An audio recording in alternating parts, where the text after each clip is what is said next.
Lembram-se da aula sobre derivadas parciais? O que é que eu fazia se eu quisesse fazer derivada parcial em ordem à variável y? Eu dizia aqui que x igual a zero e eu agora só andava aqui neste plano do x. Tinha aqui o plano do x e agora os valores da função andavam assim, para cima, para cima, para baixo, não interessa, por aí. E era aqui que eu agora fazia a minha derivada parcial, nestes valores. Se eu quisesse, em ordem à variável x, era a mesma coisa, era dizer que o y era zero, ter aquele plano x ou z e fazer a derivada, que é a variação instantânea em cada ponto, segundo as imagens do valor da função, ou seja, da coordenada z, para o caso de um gráfico 3D. Mas atenção, eu não preciso necessariamente fazer a minha derivada segundo o eixo do x, o y, etc. Eu posso fazer entre um eixo e outro. É o que nós vemos aqui, conceito de derivada direcional, em que eu tenho uma contribuição a nível de uma variação instantânea, tanto da variável x como da variável y. Temos aqui a nossa definição de derivada direcional. Temos o ponto A, que é o ponto no qual eu estou a fazer a minha derivada, e lembrem-se do que nós tínhamos falado na aula de derivadas parciais. O que é que eu tinha normalmente? Num gráfico 3D, duas variáveis independentes. E o ponto era o AB. O A era o valor de coordenada no eixo do x e o B era para o eixo dos y. Mas eu posso ter funções com mais variáveis independentes. Então teria muito mais letras. E se me acabassem as letras, não poderia fazer nada. Então uma solução é manter sempre a mesma letra, o A, e dizer que é o A1, A2, A3, A4, por aí fora.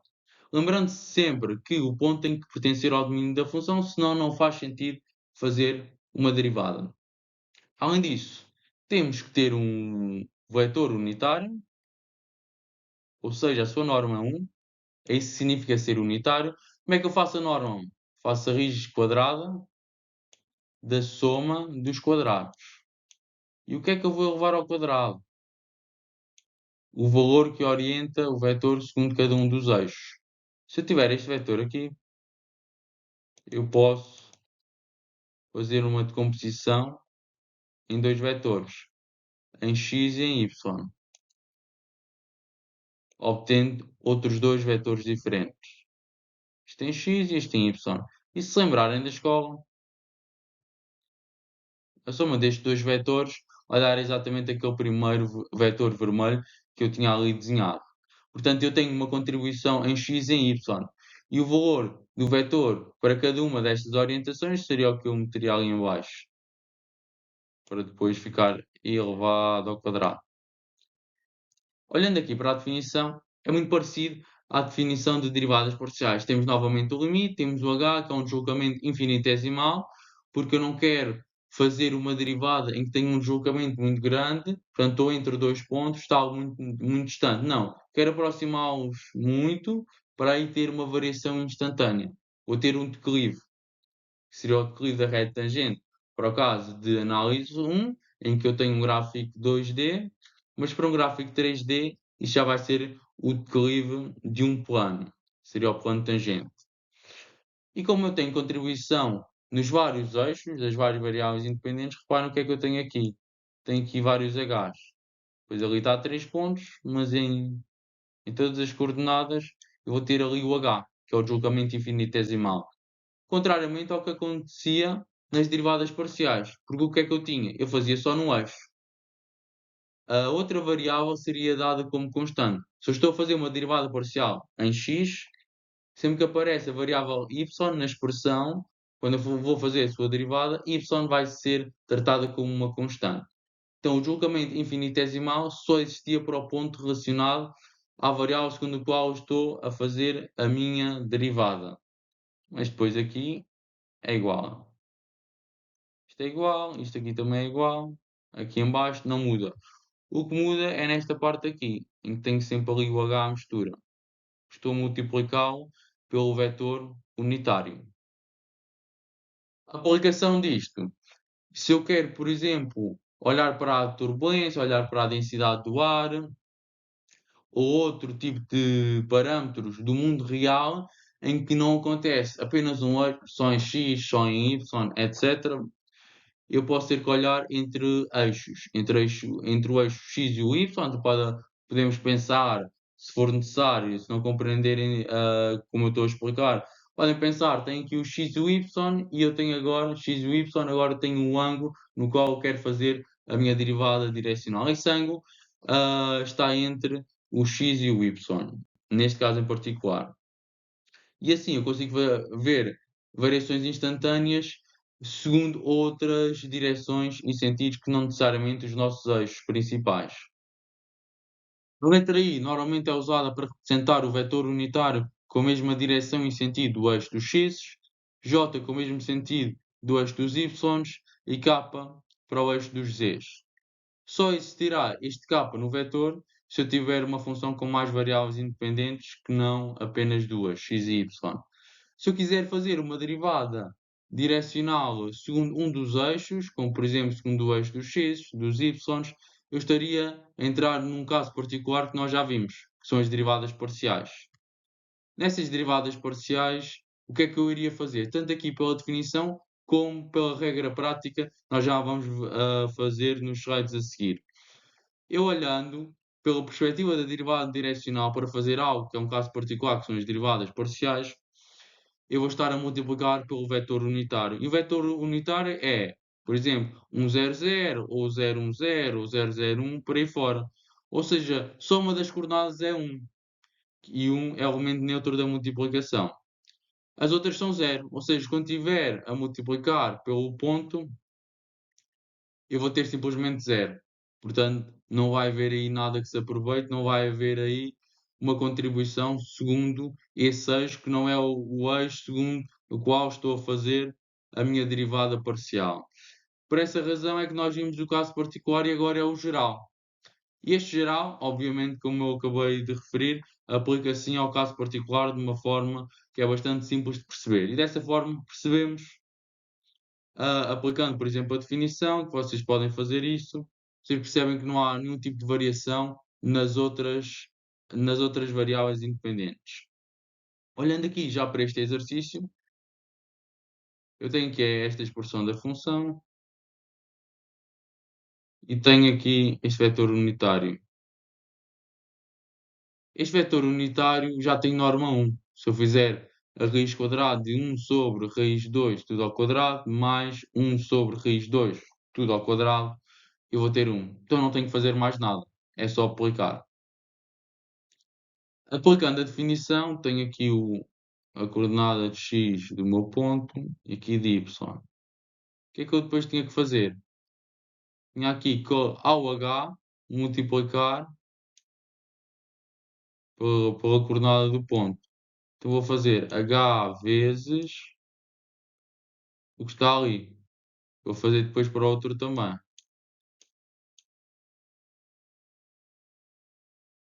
E é isto que eu vou ter aqui. Quando eu tenho h sobre raiz de 2, significa que eu estou a fazer 1 sobre raiz de 2 vezes h, tal e qual como está na definição.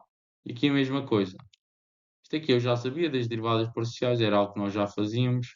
O h em baixo também, que é o deslocamento infinitesimal. Porque eu não quero saber uma variação instantânea se eu tiver a olhar para declives de retas entre dois pontos muito distantes. Não quero que os pontos sejam ali muito, muito próximos para eu ter a certeza que aquilo é mesmo instantâneo. Ali exatamente naquele ponto. Em gráficos 2D seria o declive da reta tangente, em 3D seria o declive do plano tangente ao gráfico. E agora vou desenvolver isto. Sempre que eu tenho ali o meu x, vou substituir por 1 mais h sobre raiz de 2. Sempre que eu tenho ali aquele, o meu y, vou substituir por esta parte aqui. Tão simples quanto isto. Se eu tenho ali x ao quadrado, o x passa a ser isto tudo. E o mesmo para depois ali a segunda parte. Ok? Que é só substituição da função. Muito simples. E o que é isto menos 3? É a imagem da função no ponto 1, 2. E eu aqui, por outras manipulações, eu iria chegar aqui a este resultado. Isto aqui era algo que, com o que nós já sabemos anteriormente, conseguiríamos facilmente manipular isto. temos ali coisas que está tudo ao quadrado, poderia ter que usar um binómio e outras formas. Não vou estar aqui a repetir coisas que já fizemos anteriormente. Introduzimos já aqui uma estratégia útil, principalmente na aula sobre integrais e mudanças de variáveis, temos aqui as coordenadas polares. As coordenadas polares, no fundo, é fazer uma manipulação para situações em que me é mais favorável trabalhar aqui com o R e com o ângulo. Sendo que isto aqui é igual a x, no fundo ali uma pequena substituição. Isto aqui é igual ao y. Vou agora mostrar de uma forma mais simples. Se eu tiver isto, por exemplo, lancei uma bola, tenho aqui este vetor, depois tenho o de x e o de y.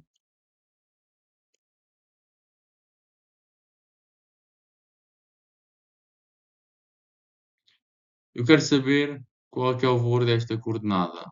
Se eu disser que isto aqui é a origem do gráfico, a distância daqui a aqui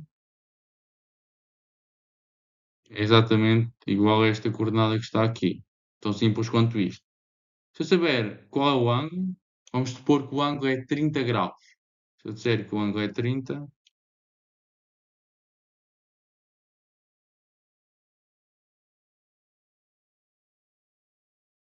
e que este valor vale 10,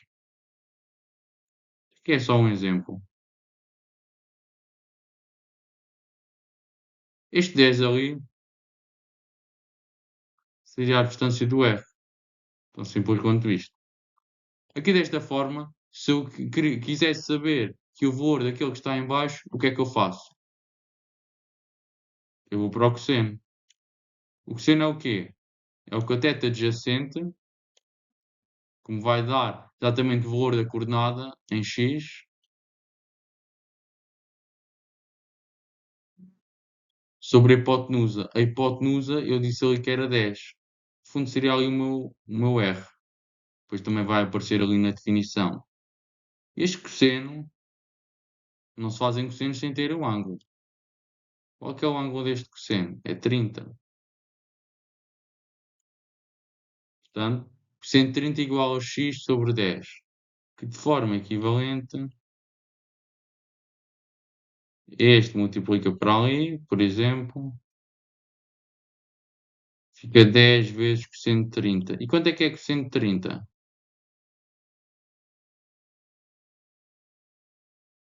Cosseno de 30 é raiz de 3 meios. E teria aqui o meu resultado. Este aqui corresponde ali ao meu R. Este aqui corresponde ao valor, não é do ângulo, ao valor do cosseno do ângulo. Da mesma forma, eu poderia fazer isto para o seno. Poderia fazer exatamente igual, mas para a questão do seno. Daí nós percebemos que isto aqui faz todo o sentido. Chegando então aqui à definição, para vocês olharem um pouco e perceberem se está relacionado com o que eu disse ou não, se faz sentido ou não. Temos sempre que partir de algumas definições. O R é um vetor, tem como coordenada o x e o y, porque se tivesse outro tipo de coordenadas não faria sentido esta manipulação. O RS tem sempre um valor positivo, senão também não faria sentido. E o θ está sempre entre 0 a 2π. Ou seja, é impossível rodar mais do que uma volta no círculo trigonométrico. Depois dessas definições, nós percebemos que chegamos aqui. X igual a R cosseno de θ. X ali abscissa está relacionado com o cosseno porque é o cateto adjacente. Já o y está relacionado com o cateto oposto e por essa razão é que usamos o nosso seno. Se eu quero saber a distância do R, é usar a fórmula do módulo, em que o módulo é igual a raiz quadrada da soma dos quadrados destas coordenadas. Posso usar uma regra prática em que eu simplesmente tenho o gradiente, lembrando que o gradiente, no fundo, é fazer a junção das várias derivadas parciais e, para o caso de uma função vetorial, eu teria a matriz jacobiana, em que eu teria isso para uma função componente, o mesmo para outra função componente, por aí fora. Se eu souber que a função f é diferenciável e que o ponto onde eu estou a avaliar a derivada pertence ao domínio da função, e tendo também um vetor unitário U, que nós já tínhamos visto a obrigação disto, e lembrando que para um vetor ser unitário é preciso que a norma dê 1, mas e se a norma não der 1? O que é que eu preciso fazer? Tenho que criar outro vetor cuja norma seja 1. Se, por exemplo, eu faço a norma, que é aquela história da raiz quadrada, soma dos quadrados das coordenadas, tudo mais, e dá-me, por exemplo, 7. O que é que eu faço? Ao vetor, com as suas coordenadas, segundo o eixo do x, do y, eu divido pela sua norma. Porquê? Porque se o vetor u tem norma 7, e a norma u, como acabei de dizer, tem valor 7, 7 sobre 7 é 1, ou seja, tem de novo um vetor unitário. Mas reparem, se por exemplo, se as coordenadas do vetor u forem, por exemplo, 1, 2, estou a supor, como é que vai ficar o novo vetor que eu estou a criar? Vai ficar 1 sétimo, 2 sétimos. Nós já vamos olhar aí para um exercício de exemplo.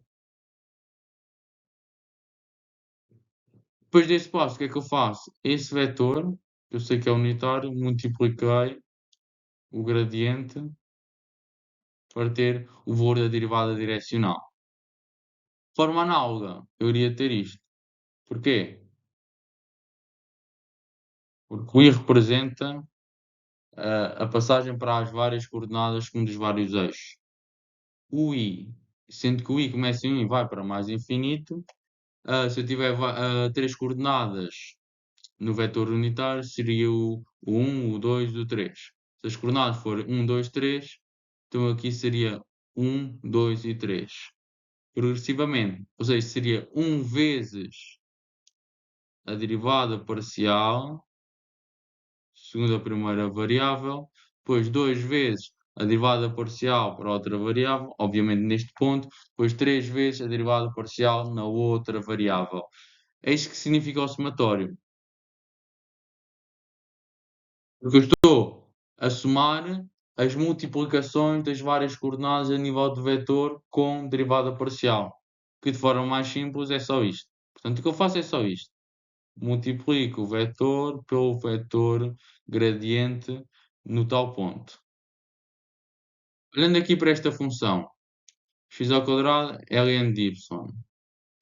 Eu quero saber qual é que é o gradiente. Para isso, o que é que eu faço? As derivadas parciais. Fiz aqui. Não vou estar só a repetir como é que se fazem as derivadas, que isso seria mais por outras aulas. Portanto, se na primeira coordenada é 2x ln de y, meto aqui. Depois a outra coordenada, meto ali em segundo lugar. E o vetor gradiente é isso, é juntar as várias derivadas parciais. Mas eu agora quero saber neste ponto. Simples. Aqui substituo pelo ponto 3, 1, quando x é 3 e quando y é 1. E vai-me dar isto. E agora quero saber a taxa de variação. A taxa de variação num ponto, no fundo, significa fazer uma derivada. E aqui é uma derivada direcional, porque me diz que é aqui numa direção que não é um vetor, não são aqueles vetores que nós já conhecemos, como 1, 0, 0, 0, 1, 0, etc. Aí seria parcial. Não, é aqui outro. Portanto, aqui seria para a coordenada de x, aqui seria a coordenada de y. Já sabemos o i para x, j para y, depois se houvesse o k era para z, para aí fora. Para fazer isto, o que eu vou fazer simplesmente seria multiplicar o vetor unitário pelo vetor gradiente. Neste caso é algo que faz sentido.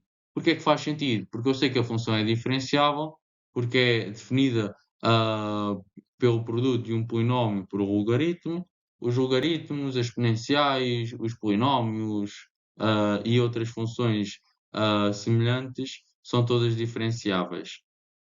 De forma parecida ao que nós já conhecíamos como continuidade, em que nós já tínhamos funções específicas e sabíamos que eram logo contínuas, que é parecido. Embora tenhamos que ter um pouco mais de atenção, porque, por exemplo, a raiz quadrada de x é contínua porque é a inversa de uma função contínua, que é o x ao quadrado. O x ao quadrado é um caso particular de um polinómio, é contínuo. Então, a sua inversa, a raiz quadrada de x, também é contínua. Mas, por exemplo, se eu fizer a derivada da raiz quadrada de x, eu sei que em zero não existe derivada da função. Portanto, não é diferencial, porque para ser diferencial tem que ter derivada em todos os pontos.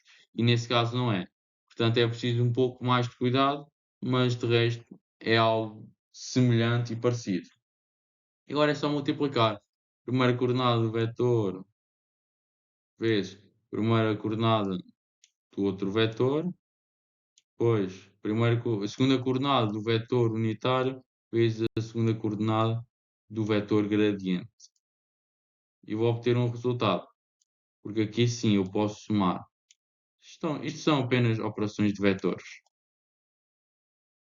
Para exercício aqui, tenho aqui a minha função, tenho aqui o meu vetor, que não sei se é unitário ou não, teria que fazer a norma.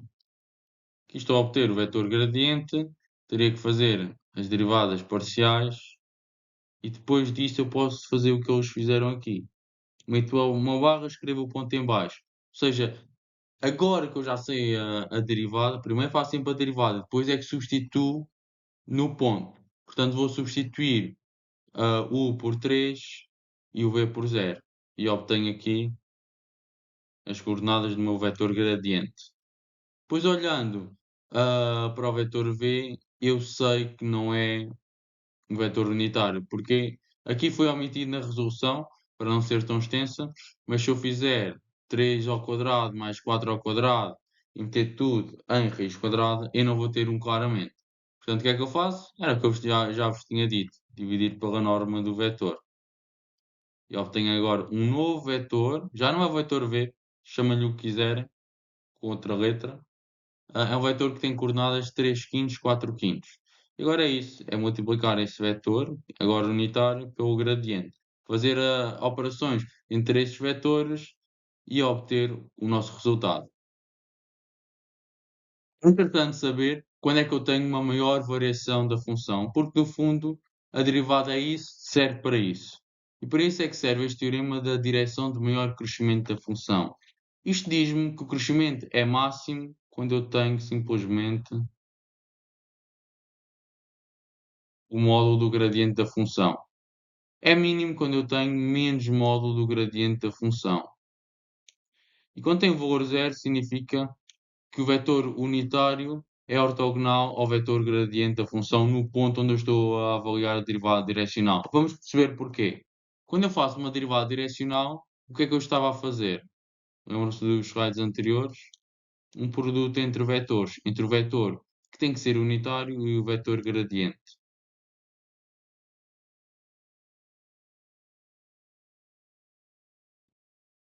Isto aqui está relacionado com um produto interno, também conhecido como produto escalar. Como é que eu resolvo isto? É a norma do vetor vezes a norma do outro vetor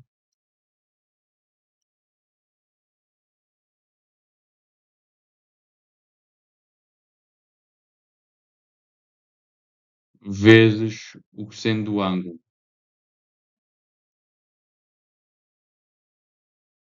Qual ângulo? O ângulo entre os dois vetores anteriores. Portanto, eu tenho o vetor unitário U, tenho o vetor gradiente, que é o nábula de f de A. Eu quero saber qual é que é o ângulo entre eles. Mas que ângulo? Eu posso ter diferentes formas de eu ver o ângulo entre os dois vetores. É o menor ângulo possível entre estes dois vetores, U e o vetor gradiente. Agora reparem uma coisa. Se esse ângulo for zero, o cosseno de zero é 1. Ok? Significa que o cosseno é 1.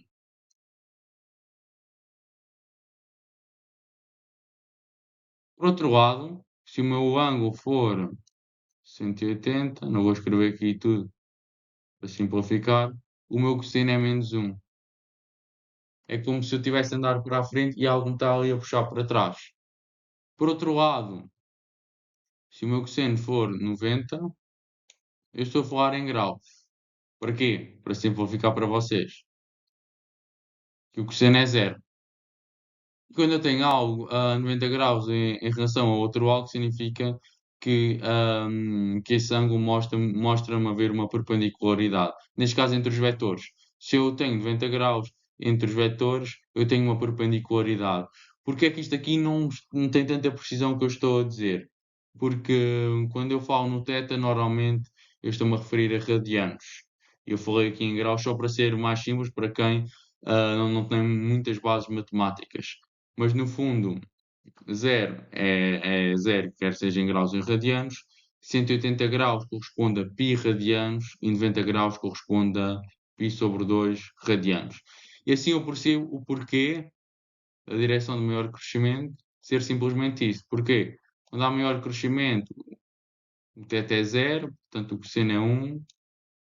Qualquer norma do vetor u. Se o vetor u obrigatoriamente tem que ser unitário, sua norma é 1. Portanto, o que é que me resta aqui? Muito simples, só me resta esta parte.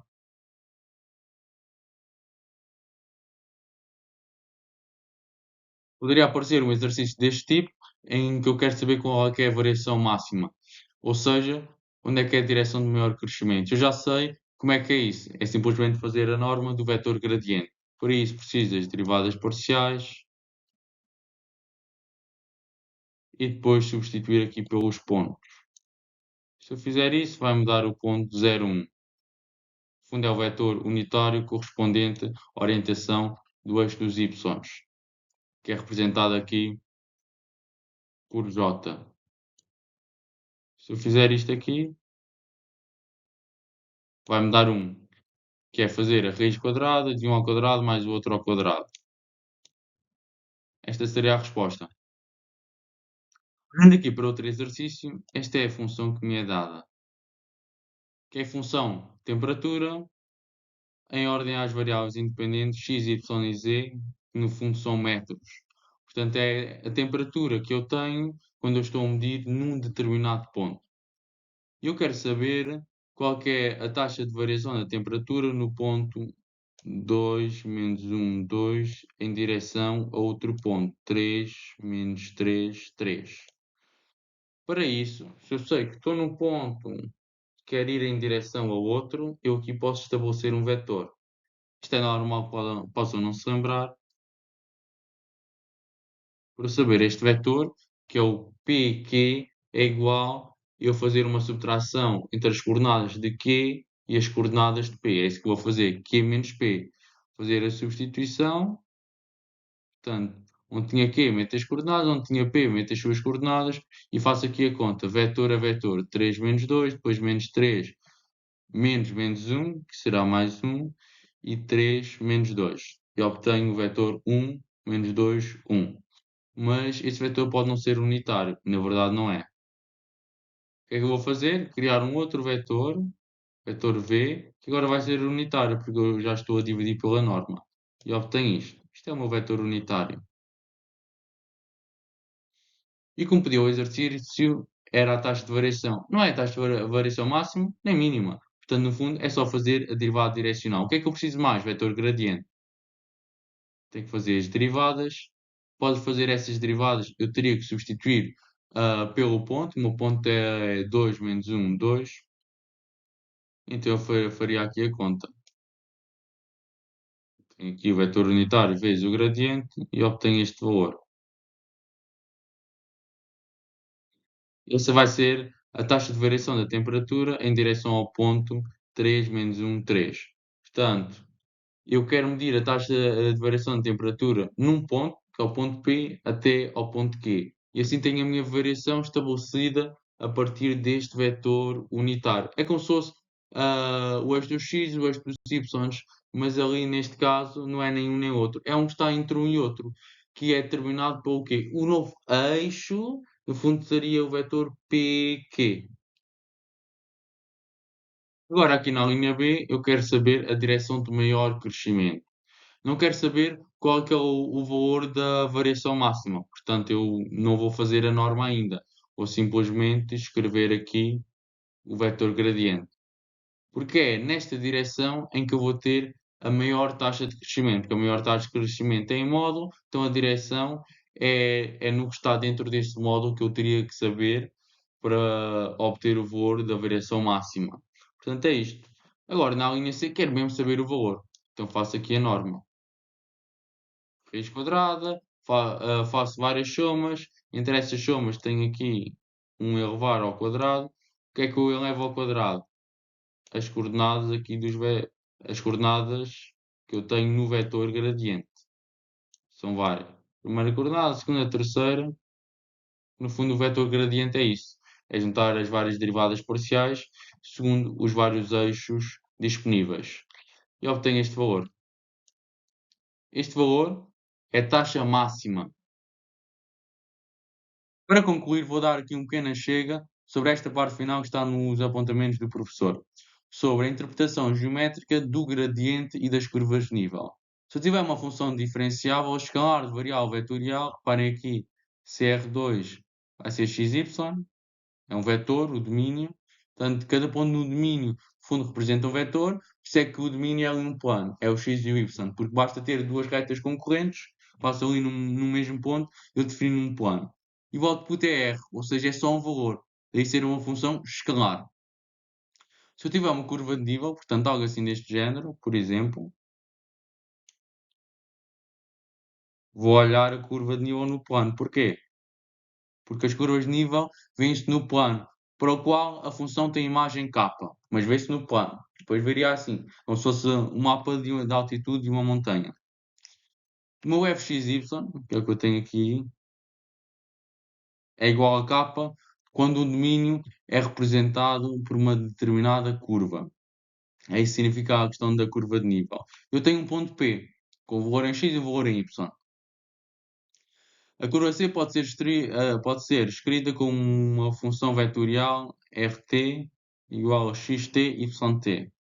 Como ali dentro está x em função a t, y em função a t, significa que a minha função r não é uma função em ordem a x e y, é em ordem a t. Ou seja, nós temos aqui uma composição.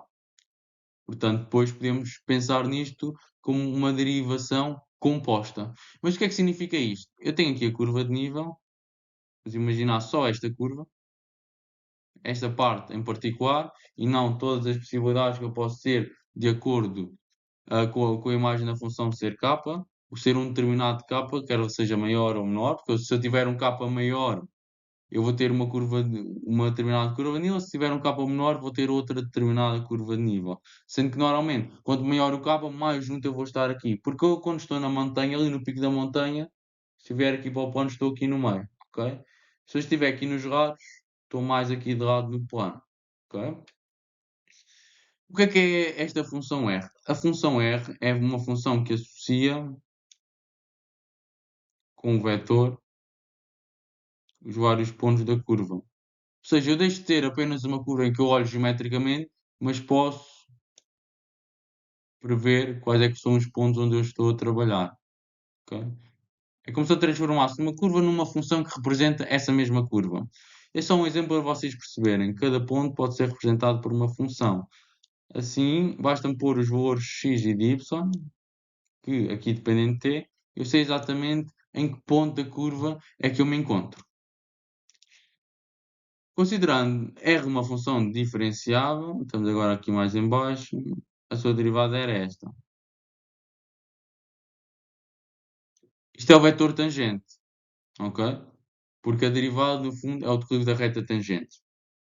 Por isso, vou ter a tangência a cada ponto da curva. Se em qualquer ponto, xt, yt, pertence à curva, tem que satisfazer esta condição. Para quê? Para estar a falar de curva de nível. Assim como eu já disse, nós podemos utilizar a regra da cadeia, fazer uma derivação composta. Nós já tínhamos visto na aula como é que nós fazíamos isso. Assim, desta forma. Ok? Agora, olhando aqui para o lado direito, como o gradiente estamos aqui, como o gradiente da função é a derivada parcial em ordem x vírgula, em ordem y, já tínhamos visto. E a derivada da função r, que associa cada ponto da curva a uma função, nós podemos escrever isto. Agora vamos perceber porquê. Olhem o que nós tínhamos feito. Apenas tínhamos derivado aqui a minha função. Estou a derivar a minha função. Derivo do lado esquerdo, obtenho o que eu tenho aqui. Derivo do lado direito, derivo ali o meu k. A derivada de uma constante vai ser zero. Agora reparem o seguinte. Se eu fizer isto aqui, obtendo o gradiente da função, isto é igual ao quê? O gradiente da função é esta parte aqui. Derivada parcial da função em ordem a x. Ok? Já aqui a parte do r, para o seguinte, eu tenho isto, tenho isto. Ou seja, tenho a derivada de x em ordem a t e a derivada de y em ordem a t. Agora digam-me se isso é ou não exatamente igual a esta parte que eu aqui tenho.